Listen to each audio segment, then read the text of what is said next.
What's up, everyone? I hope you're all doing wonderfully today. I've been wanting to make this video for a while, so I'm finally going to do it. If anyone wants to know, one of my favorite movies of all time is Robocop. And yes, it's a very graphic movie, it's gruesome, but that's not at all the reason why I enjoy it so much. The director took the script of Robocop and added so many biblical references into this movie. It's incredible to me, and I thank God for allowing me to see this. Remember, crime does not pay, and get ready for a ride. For this to make the most sense, I need you to understand this takes place in America and in the 1980s. Weapons that were used back then are not like those which we have now. For example, in old Israel, it would have been melee weapons wielded by hand, whereas weapons in America would be firearms like guns. I feel like there's no better way to start than at the beginning. For this review, I'm just going to be speeding through the movie. I'm not really going to describe every detail from scene to scene. I'm just pointing out all of the parts throughout the movie that I noticed. Let's begin.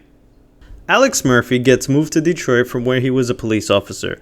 Fast forwarding a little bit, he gets called to arrest the main villain, Clarence Boddicker, as well as his gangsters. Eventually, Murphy and his partner Lewis chase them down into their hideout. They go inside and find the gangsters. They're watching TV. Murphy draws the gun and attempts to arrest them. He then gets surrounded by the gangsters while his partner gets knocked out. They strip him of his weapons, and then comes one of the iconic scenes. They start to mock him by laughing at him, and they're enjoying themselves while crucifying him. Just like how people were laughing at Jesus Christ when he was getting beat down and spat on, and they were tearing the beard out of his face. They were beating him with weapons while he bore scars, bleeding while he stood up and continued on. With that in mind, going back to the Robocop film, Alex Murphy gets knocked to the floor with his hand open. When Jesus was nailed to the cross, raw metal went through his hands as he was hung up. In Robocop, he doesn't get a metal stake in his hand, he gets a bullet. What other form of metal gets driven through his hand? Blam! His hand gets blown off, and they continue to laugh and enjoy themselves.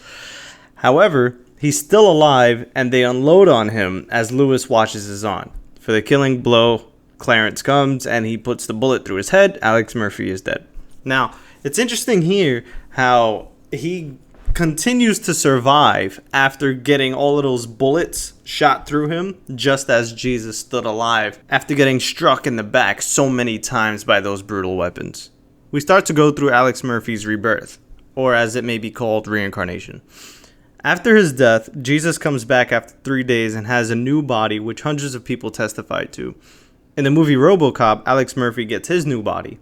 As a born-again Christian myself, I've come to understand some very important things, and one of them is for people who say, this is how I am and I can't change that.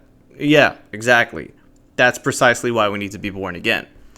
In doing so, that includes leaving behind things that are of this world and denying the flesh. As Murphy is getting his new body, they say we can save the arm, in reference to keeping a piece of his old flesh.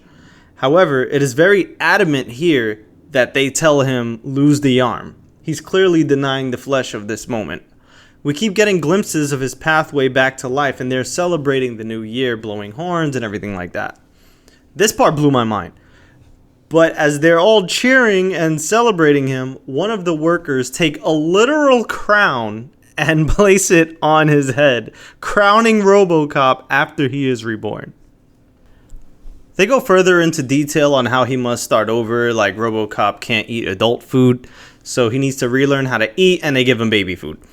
After this, he goes around the city dealing with like the gas station robberies and the creeps that try to have their way with the woman.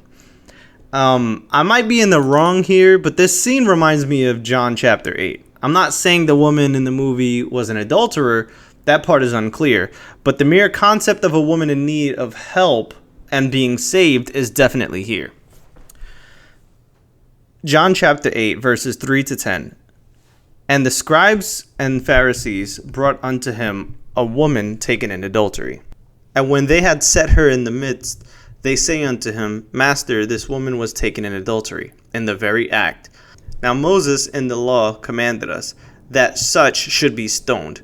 But what sayest you? This they said, tempting him, that they might have to accuse him.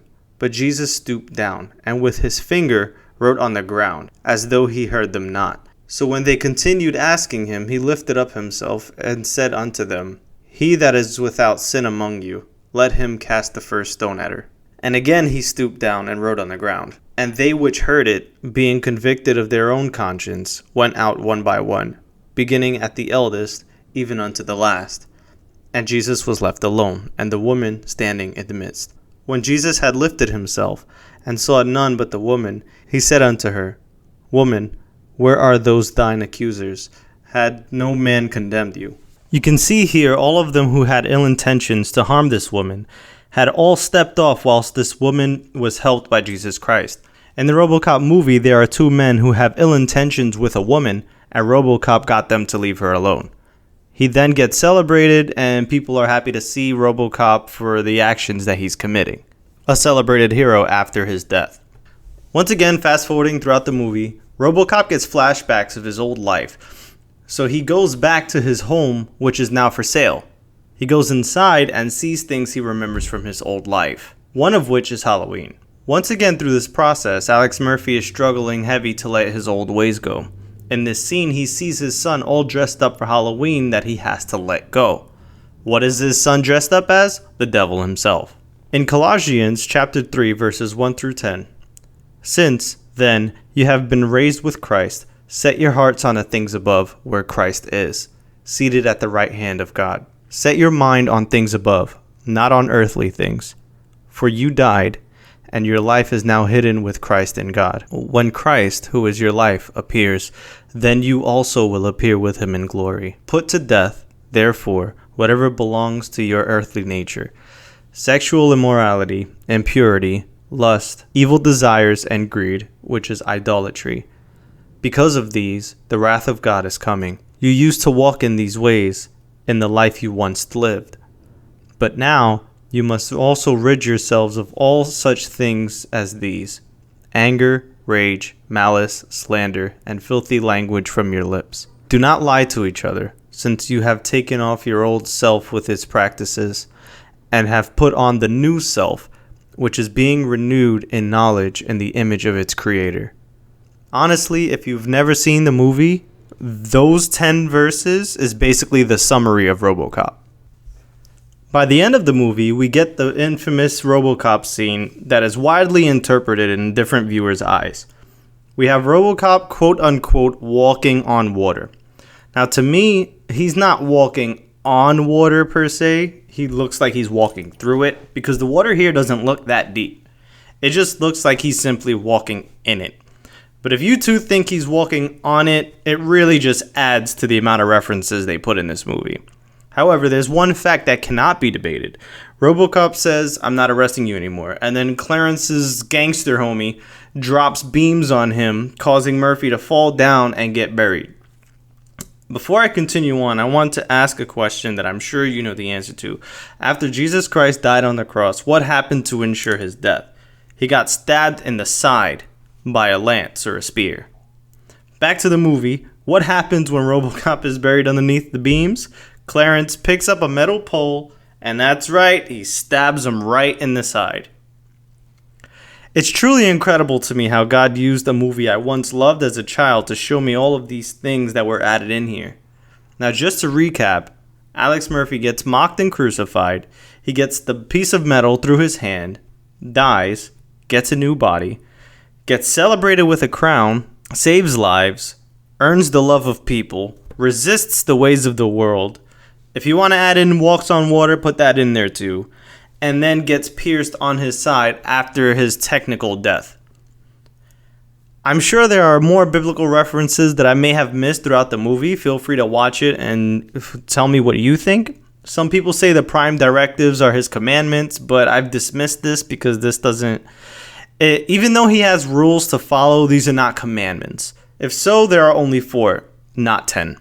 Nonetheless, I hope you've enjoyed watching. I hope this has been educational and will help you enjoy the movie as much as I did.